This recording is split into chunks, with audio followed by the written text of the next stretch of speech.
over the weekend, to my delight, I got a DM from my friends over at Pictureline asking me if I wanted to try Leica's most capable camera, the SL3S. Yes, of course I do. But there was a catch. You see, I would only have the camera for 48 hours. What could I possibly convey to you, the viewer, in that short amount of time? The pressure of it all. I think the biggest thing for me, a user and a lover of the SL2S, a camera I've owned for a little over 2 years now, is what changes were made to this new camera that are either steps maybe in the wrong direction, maybe a sidestep, or maybe huge leaps forward in terms of performance for the SL3S. While I was being somewhat tongue-in-cheek when I said, oh, the pressure of it all, I was being kind of serious too. So for the next 2 days, almost every waking minute I spent compiling as much info as you could possibly want to know on this new camera. That being said, I think I got a total of 7.5 hours of sleep between the 2 days, so if this isn't the greatest, most thorough, most complete review you've ever seen, well, I'm sorry, I did what I could. Essentially, my SL2S is the camera I want to take out when I want both photo and video, but only want to take one camera. Now that being said, I have to put the SL2S into situations where it's gonna shine. For example, a few months back, I went and shot a professional beach volleyball tournament and I used the SL2S along with my M11. And if I did single shot autofocus, it worked out great. However, the moment I switched it into face detect, using autofocus continuous, it was basically unusable. And I went through everything. I went through spot, field, tracking, face and body detection zone in both shot and continuous, and none of them were very reliable in really nailing focus at the moment I needed it to. For video, this camera is awesome if I'm behind the camera. If I'm doing something like BTS, or maybe something a little serious, more serious, and I'm doing an interview for someone, if I can be behind the camera and use M-mount lenses and do manual focus pulls, no problem. But the moment I have to switch into autofocus continuous, any sort of tracking, well, I just don't do that because this camera ain't it. And I wish it was. Hence my interest in the SL3S. One of the reasons I pick up the SL2S time and time again is because of the image quality. Now, some people might hem and haw at having just 24 megapixels, but the image that comes out of the SL2S is sharper and more detailed than the megapixel count might allude to. And then there's the color. It's amazing. The SL3S is no different, except it's just a touch better. You'll notice a slight improvement over the SL2S in low light performance, noise, and dynamic range. The colors are still there along with the sharpness and detail. Not significantly better, but better. I did a basic color comparison walking around and taking shots of the Capitol building, and there's some sweet graffiti downtown. I used the SL3S and SL2S, of course, but I also used my Leica M11P, not to see which image was better, but just to see the differences. The lens that they will be sharing is the 35 1.2 with the M to L adapter. The Leica SL2S and SL3S look almost identical. There are nuanced differences. However, the difference between those cameras and the M11P are pretty stark. As you can see, the SL2S and SL3S lean blue, while the M11P lies heavily in the magenta. One thing I did notice from the SL3S though were just how punchy and vibrant those blues were, almost to an overly done level. I had to always dial those back. Now with all of these examples, I am putting those raw photos into a file that you can download from Dropbox. More on that later. It's one of my favorite photos that I've taken are actually these shoes hanging up against this corrugated sided building. I think it's rad.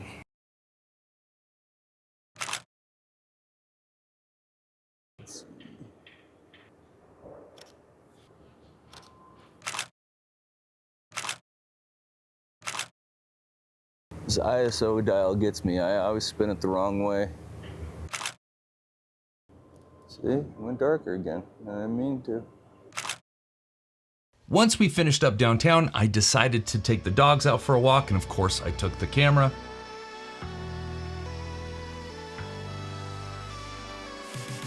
And then that night, I returned back to the city for some low light shooting. Just so you know, I didn't go ham on the low light test. I didn't crank it up to the 200,000 ISO because that's just not something I would ever do.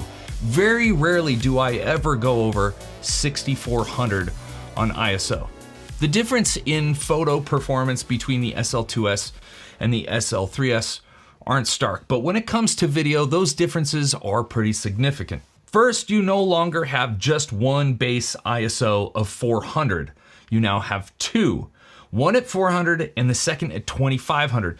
So if you are in a darker environment, you can go to that second base ISO and get a cleaner image. The second big difference is the amount of new codecs and resolution options. There's a ton, so here are some slides straight from Leica that give you the details. Importantly, you still have 4K, of course, and unfortunately a crop on 4K 60, but you now get 6K at 24 or 30p.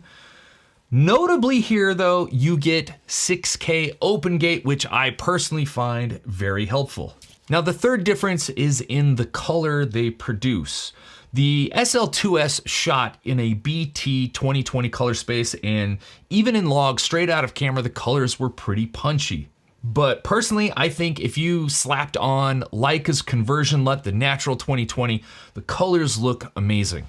Now, I'm not sure if the Leica SL3S is also being shot in the BT 2020 color space or a Rec 709, but when using log, those colors are a lot flatter and much more malleable in post. The SL3S has had a ton of improvements over its predecessor, but no improvement is more interesting or important to current owners of the SL2S like autofocus. Is the SL3S now a camera where you can simply turn on autofocus, set it, and forget it? Well, let's see. And I would be using this a lot for something like this, a talking head, where I'd be sitting in front of the camera with nobody behind it, using continuous autofocus with face and eye detect. It's still tracking me. Can I get back? This is where I've seen this camera struggle. Not so much side to side like this, but if you come in quick and you go back out, it takes a second. It does it. It gets there, and then when it's on, it's pretty on. How does it do with something like this? Since it's not a face at all. Oh, there we go. It's on. And now back to me. And you can do it. Oh, it's so close. Come on. Now, if I touch the shutter, it would lock on. Come on. How long is this going to take? All right, so let's touch the shutter. Little half press, and there we go. We're back on. All right, so that's the Leica SL2S. Let's try the same test with the SL3S. There we go. Now, where typically Leica has struggled is when you come in pretty fast. Go out. Is it staying locked on? And it does. Wow, that is much zippier than the SL2S. Side to side, no problem. This looks pretty good. What happens when we do this? Oh yeah, that is much, much quicker. Well, let's try it in 6K open gate and see if anything changes. All right, same settings. We've just switched it to 6K open gate. Autofocus continuous, face detect autofocus. Is it just as snappy? Is anything lagging?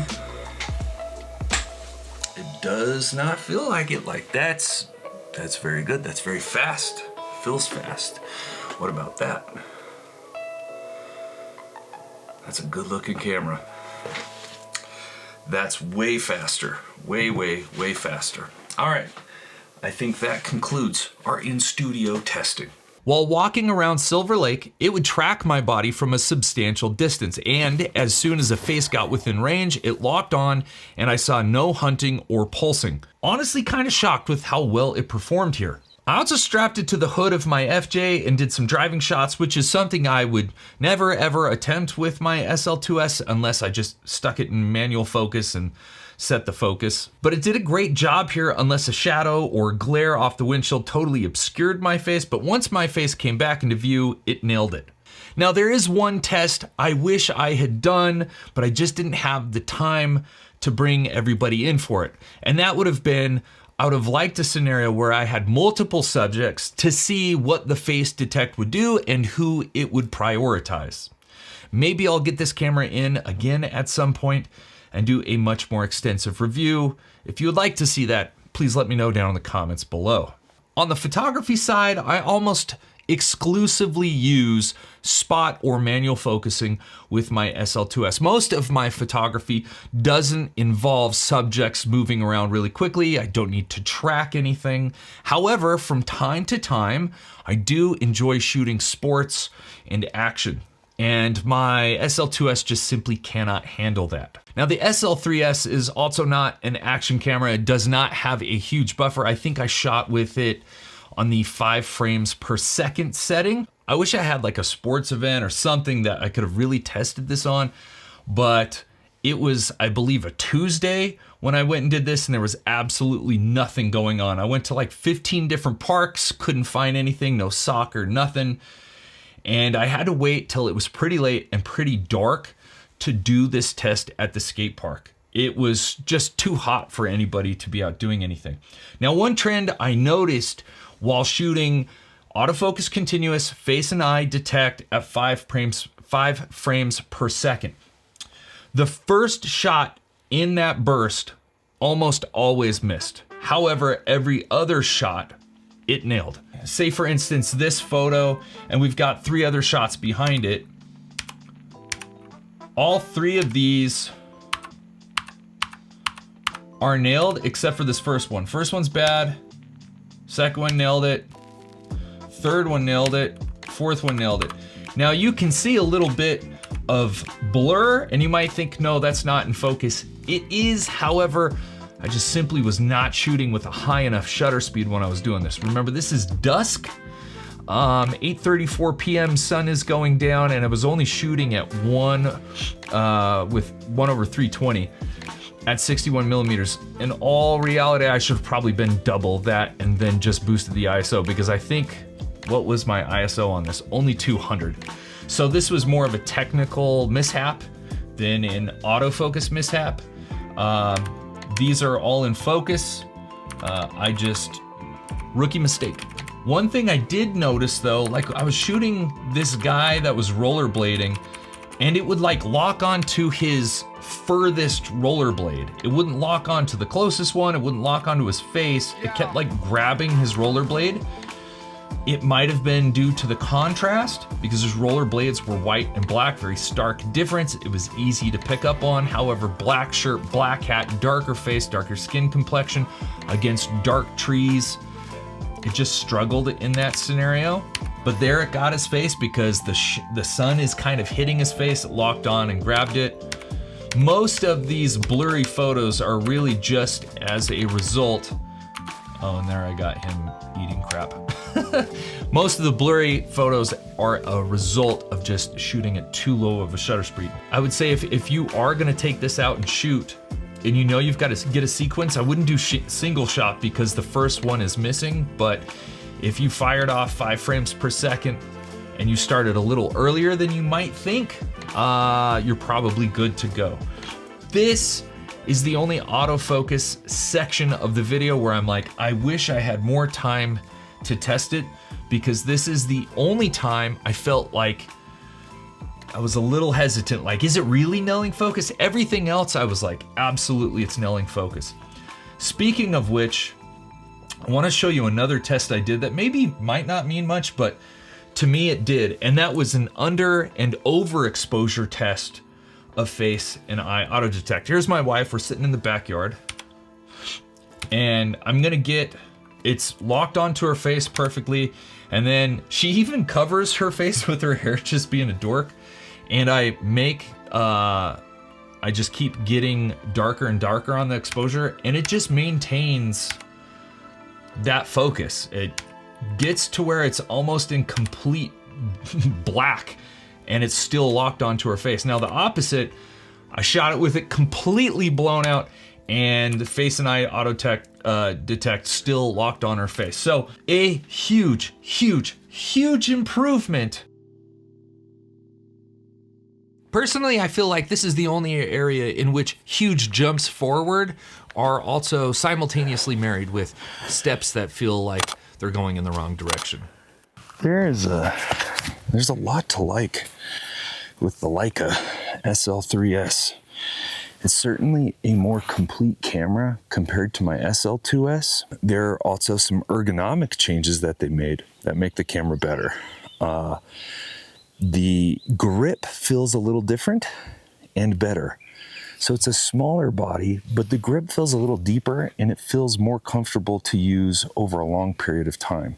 This power button, not my favorite. It does offer some expanded functionality. I do like how quickly you can get it to go into sleep mode and how quickly you can turn it back on. This camera does feel a lot snappier than the SL2S. Of course, this is not a perfect camera. There are some cons. Some of these are subjective, but there is one that is absolutely objective, and it might be a deal breaker for some. Earlier, I mentioned the size and the weight of the SL3S, and for most people, I do think that's a pro. But for me, I prefer the size and the weight of the SL3S. It just feels like a better built camera, whether that's the case or not. Also, the dials, like this rear dial, it just feels better. They feel tighter, like the tolerances are tighter. I prefer this incredibly satisfying mechanical on-off switch. It sounds amazing. I like that tactical feedback, haptic feedback that it gives me. Also, the battery door is just more solid. It feels more secure. Where I question the SL3S is the EVF and the LCD screen. The EVF on this camera and the SL2, and I've used a ton of cameras, might be the best EVF I've ever used. When you look through this chonker of an EVF, everything is so large and so up close. It's crystal clear and detailed. And when you really need to nail focus, you can punch in, you can magnify, you can even dial in that magnification a little bit more, use focus peaking, and everything is like crystal clear and tack sharp. Very easy to do. However, for whatever reason, I'm not sure why this is happening, the SL3S and the SL3 are not like this. I actually returned 3 different SL3s because I thought the EVF was broken. On the SL3S, it's the same thing. When you magnify, it is virtually impossible to tell what is in focus and what is out of focus. And I'm not sure if Leica can fix this in an update or not. Time will tell. But those are frankly my only cons. Leica added a tilting screen this time around, and it still maintains its IP54 weather rating, which is awesome. It's a very robust tilting screen. Leica moved the menu, function, and play button onto the right side of the screen instead of the left, which puts it right next to your right thumb. So changing your overlay profiles is super snappy and less confusing. So from a practicality standpoint, it makes a lot of sense. Speaking of the menu, Leica changed it up a bit, and it's actually easier to see and easier to navigate. One of the great things about Leica menus is you're hardly ever in them. But if you do happen to go into your main menu, you can customize your home screen with the 10 menu icons to whatever you want now. The SL3S also records to CF Express Type B, but also SSDs, which can save you not only time, but offer you better value compared to high-speed SD cards. The battery is also higher capacity, and you're going to just have better battery life. Probably the single greatest change, in my mind, is what they did to the lag, the buffering issues when compared to the SL2S. I use this camera a lot. I shoot with it a lot for other people. I use it for BTS. And sometimes if you go too fast, the camera will slow you down, which is a bummer and can actually be pretty problematic. We'll talk about that here in a second. What do I mean? Well, let's say I'm shooting video and I hit record, then I hit stop, and then I hit record again and I hit stop. Maybe I have to go into photos real quick. I grab a couple of photos, then I go back into video and I go to record. Well, if I'm going too fast for the camera because it's not a fast camera, it will actually start to buffer. And sometimes it can feel like the camera is recording or going into the menu on its own accord. It's not. What it's doing is it's trying to catch up to all of the inputs you just gave it. And there have been plenty of times where I thought I was recording, but I didn't because it was still trying to catch up or buffer. The SL3S has none of that. It is instantaneous. Every time you hit the record button, every time you hit the stop button, every time you hit the menu button, it does exactly what it's supposed to do. There is no lag. And so for me, I would definitely use it more than this as a professional tool that I could rely on. All right, I think at this point, the mosquitoes have gotten to be too much, and I think it's time to go home. When I first posted that I had this camera, many of you reached out and asked, what's it like? Is this camera worth upgrading over the SL2S? And in my ignorance, just simply looking at the superficial spec list, I said no. I mean, when you look at this camera, it's not a complete overhaul, and some would argue that perhaps it needed to be. Instead, it is, for the lack of a better metaphor, what I call a death by 1,000 cuts. And I'm not saying that to be mean. What I mean is, even though these changes are so small and maybe on the surface insignificant, these tiny little tweaks end up making a huge difference. For me personally, all of those changes initially, before really diving into the camera, were very surface level at first, but after some use and some time to contemplate and reflect on my time with the SL3S, they were changes that made me stop and think and say to myself, yeah, maybe these things play a much bigger role than I initially thought. And for me, it was this aha moment where I actually had to go back and change some of my upgrade recommendations. Who is the Leica SL3S for then? I think there are two groups of people. The first is the most obvious, and that is current SL2S owners. People that absolutely love the Leica build quality, the reliability, and the image quality that comes out of the SL2S for photos, but want to do video more seriously and want to save a whole lot of time because you now have this set it and forget it autofocus. You're spending a lot less time doing retakes because the focus missed. You don't have to rig a monitor to your camera, which also will save you time. And because of the faster media, you're no longer waiting on slower SD cards to dump the footage you just shot. The second group of people are people that want to try this hybrid style of camera, but they're coming from another brand like Canon, Fuji, Sony.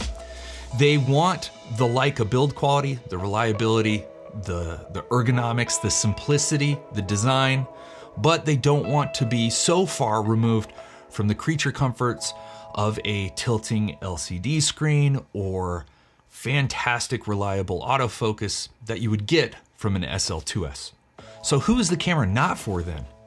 I would say if your main focus, if your only focus really is photography, while there are some improvements that they've made to the SL3S, better dynamic range and higher ISO performance, I don't know if those improvements warrant the money that it would cost to upgrade from an SL2S to an SL3S. While my time was brief with the Leica SL3S, I really enjoyed that time, and honestly, if I had the money to upgrade, I would. If you have any questions about the Leica SL3S or the video itself, please let me know down in the comments below. I am really good about getting back to every single question. Thank you so much for watching. If you enjoyed this video, please make sure you hit the like button and consider subscribing. I feel like we do some pretty cool work on this channel here. But that's it. Thanks again for watching. I'll catch you on the next one. Peace.